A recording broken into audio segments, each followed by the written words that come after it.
I'm going to show you two other time intervals, and you'll see that for the longer time intervals, the fraction you can allocate goes up. So the key lesson here is that the more chill you are, the more Bitcoin you should hold as a percentage of your wealth or liquid capital.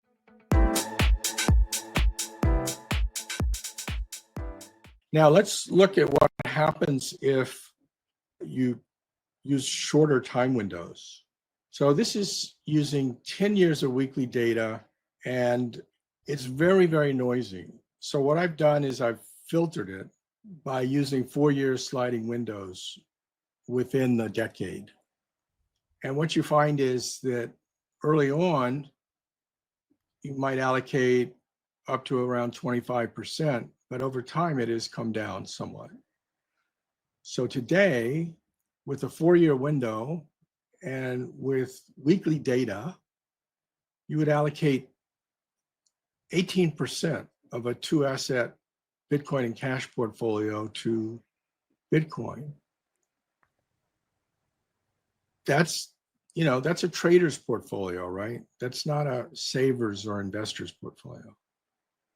Now, so the reason Bitcoin is so much lower now is because you are doing a lot of rebalancing, and hopefully that you're hoping that all those rebalancing allows you to accumulate more.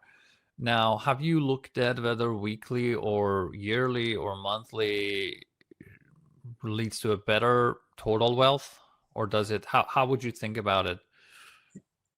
Indeed, it does, because the shorter your window, the less you can hold.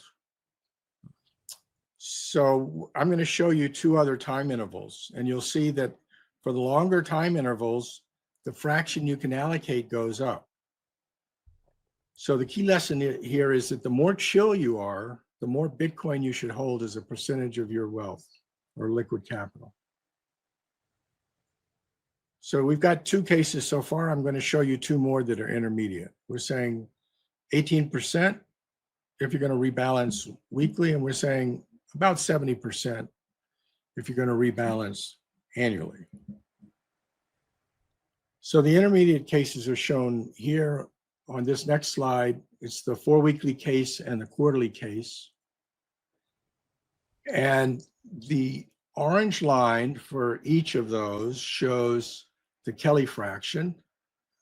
And it turns out that the current best value for the 4-weekly case is 29%. And for the quarterly case is 40%. But I've also plotted the edge and the percentage of wins, so you can see what those are like. And the percentage of wins is a little bit above 50%, whether you're in the monthly or the quarterly case. But the edge is different. So the edges are like 1.5 to 1 if you're using a monthly window or a 4-weekly window. But the edges are more like 3 to 1 if you're using a quarterly window. So the noise kind of gets smoothed out, right? And you see more signal in the win-to-loss ratio if you have a longer time frame.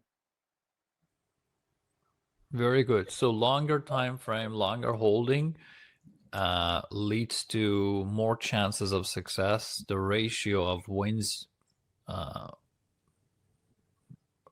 just goes higher than losses. Yeah, very interesting. Yeah, and we kind of all know this. People who've lived through a full cycle, right, know that you should really be thinking about 4-year holding periods or longer.